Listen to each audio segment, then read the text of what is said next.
Había yo soportado hasta donde me era posible las 1000 ofensas de que Fortunato me hacía objeto. Pero cuando se atrevió a insultarme, juré que me vengaría. Vosotros, sin embargo, que conocéis harto bien mi alma, no pensaréis que profería amenaza alguna. Me vengaría a la larga. Esto quedaba definitivamente decidido. Pero por lo mismo que era definitivo, excluía toda idea de riesgo.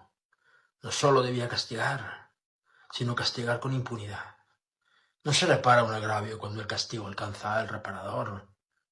Tampoco es reparado si el vengador no es capaz de mostrarse como tal a quien lo ha ofendido.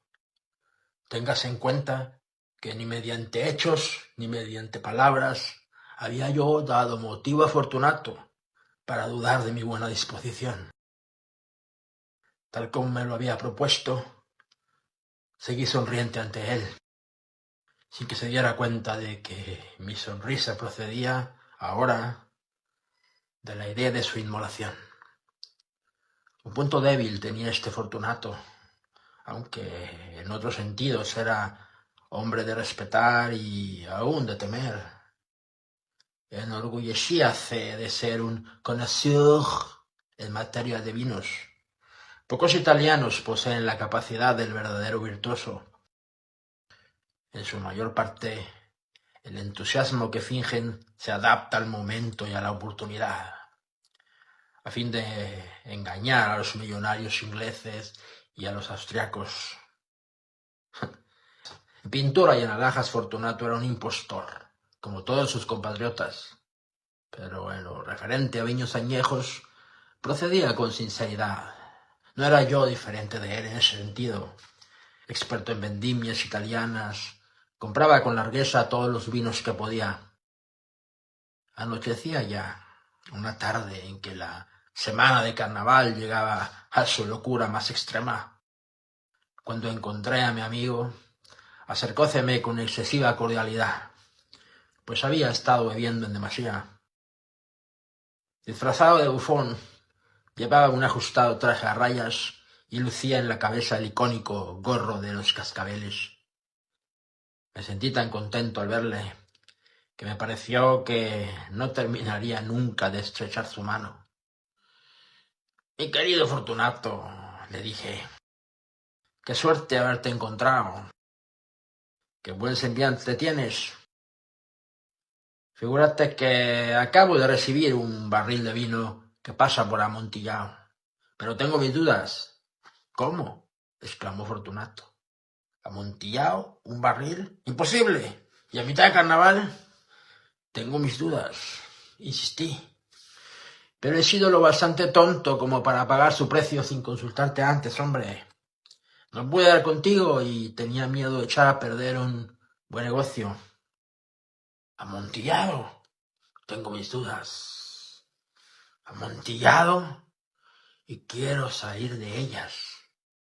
¿Amontillado? Como estás ocupado, me voy a buscar a Lucreci. Si hay alguien con sentido crítico, es él. Y me dirá que Lucreci es incapaz de distinguir entre Amontillado y Jerez, hombre. Sin embargo, no faltan tontos que afirman que su gusto es comparable al tuyo. Ven, vamos. ¿A dónde? A tu bodega. No, amigo mío. No quiero aprovecharme de tu bondad. Noto que estás ocupado y Lucreci, que no tengo nada que hacer. Vamos. No, amigo mío, insistí. No se trata de tus ocupaciones. Pero veo que tienes un fuerte catarro, hombre. Las criptas son terriblemente húmedas y están cubiertas de salitre, además. Vamos lo mismo. Este catarro no es nada. Amontillado. Te has dejado engañar. En cuanto a Lucreci, ese es incapaz de distinguir entre Jerez y Amontillado, hombre. Mientras decía esto, Fortunato me tomó del brazo. Yo me puse un antifaz de seda negra y, siguiéndome un arogeleur, dejé que me llevara apresuradamente a mi palazzo. Nos encontramos sirvientes en mi morada. Habíanse escapado para festejar alegremente el carnaval. Claro, como les había dicho, que no volvería hasta la mañana, dándoles órdenes expresas de no moverse de caza. Estaba bien seguro de que todos ellos se habían marchado de inmediato, apenas les hube vuelto la espalda. Saqué 2 antorchas de sus anillas y, entregando una a Fortunato, le conduje a través de múltiples habitaciones hasta la arcada que daba acceso a las criptas. Descendimos una larga escalera de caracol, mientras yo recomendaba a mi amigo que bajara con precaución. Llegamos por fin al fondo y pisamos juntos el húmedo suelo de las catacumbas de los Montresor. Mi amigo caminaba tambaleándose y al moverse tintinearon los cascabeles de su gorro. «El barril», dijo. «Está más adelante», contesté. «Pero observa las blancas telarañas que brillan en las paredes de estas cavernas». Se volvió hacia mí y me miró con los ojos con veladas pupilas que destilaban el flujo de su embriaguez. «¿Salitre?», preguntó, después de un momento. «Salitre», repuse. «¿Desde cuándo tienes esa tos?». El violento acceso impidió a mi pobre amigo contestarme durante varios minutos. «No es nada», dijo. «Volvámonos. Tu salud es preciosa. Eres rico, respetado, admirado, querido. Eres feliz como en un tiempo lo fui yo. Tu desaparición sería lamentada, cosa que no ocurriría en mi caso. Volvamos, pues. De lo contrario te enfermarás y no quiero tener esa responsabilidad. Además está Lucreci, que... Basta», dijo Fortunato. «Esta tos no es nada.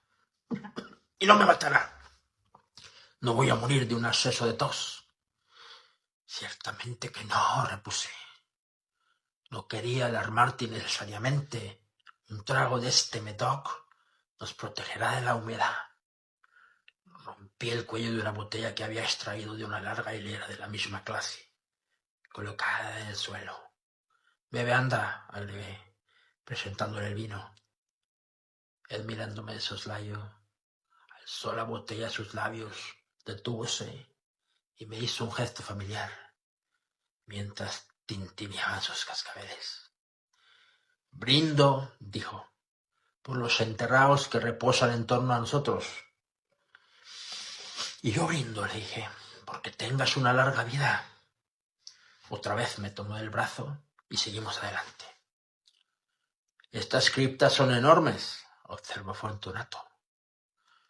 «Los Montresor», repliqué, «fueron una distinguida y numerosa familia». «He olvidado vuestras armas. Un gran pie humano de oro en campo de azur. El pie aplasta una serpiente rampante cuyas garras se hunden en el talón. Y el lema, Nemo me impune la shechit». «Muy bien», dijo Fortunato. Chispeaba el vino en sus ojos y tintineaban los cascabeles. El Medoc había estimulado también mi fantasía. Dejamos atrás largos muros formados por esqueletos apilados, entre los cuales aparecían también barriles y pipas, hasta llegar a la parte más recóndita de las catacumbas. Me detuve otra vez, atreviéndome ahora a tomar del brazo yo a Fortunato por encima del codo. «Mira cómo el salitre va en aumento», dije. «Abunda como el moho en las criptas. Estamos debajo del lecho del río. Las gotas de humedad caen entre los huesos. Ven, anda, volvámonos antes de que sea demasiado tarde. Tu tos». «Que no es nada», dijo Fortunato. «Sigamos adelante, anda. Pero bebamos antes otro trago de Medoc». Yo rompí el cuello de un frasco de Grave y se lo alcancé. Vaciólo de un trago y sus ojos se llenaron de una luz salvaje. Riéndose, lanzó la botella hacia arriba, gesticulando en una forma que no entendí. Lo miré sorprendido. Repitió el movimiento, un movimiento grotesco. ¿No comprendes? No, repuse. Entonces, no eres de la hermandad. ¿Cómo? ¿No eres un masón? Oh, sí, exclamé, sí lo soy. Tú, un masón. Imposible. Un masón, insistí. A ver, un signo, dijo él. Un signo, mira, repuse, extrayendo de entre los pliegues de mi roquelaure una pala de albañil. Te estás burlando, exclamó Fortunato, retrocediendo algunos pasos. Pero vamos a ver ese amontillado. Puesto que lo quieres, dije, guardando el utensilio y ofreciendo otra vez mi brazo a Fortunato, que se apoyó pesadamente. Continuamos nuestro camino en busca del amontillado. Pasamos bajo una hilera de arcos muy bajos. Descendimos, seguimos adelante y luego de bajar otra vez, llegamos a una profunda cripta donde el aire estaba tan viciado que nuestras antorchas dejaron de llamear y apenas alumbraban. En el extremo más alejado de la cripta se veía otra menos espaciosa. Contra sus paredes se habían apilado restos humanos que subían hasta la bóveda, como puede verse en las grandes catacumbas de París. 3 lados de esa cripta interior aparecían ornamentados de esta manera. En el cuarto, los huesos se habían desplomado y yacían dispersos en el suelo, formando en una parte un amontonamiento bastante grande. Dentro del muro, así expuesto por la caída de los huesos, vimos otra cripta o nicho interior, cuya profundidad sería de unos 4 pies, mientras su ancho era de 3 y su alto de 6 o 7. Parecía haber sido construida sin ningún propósito especial, ya que sólo constituía el intervalo entre 2 de las colosales soportes del techo de las catacumbas, y formaba parte posterior la pared de sólido granito que las limitaba. Fue inútil que Fortunato, alcanzando su mortecina antorcha, tratara de ver en lo hondo del nicho.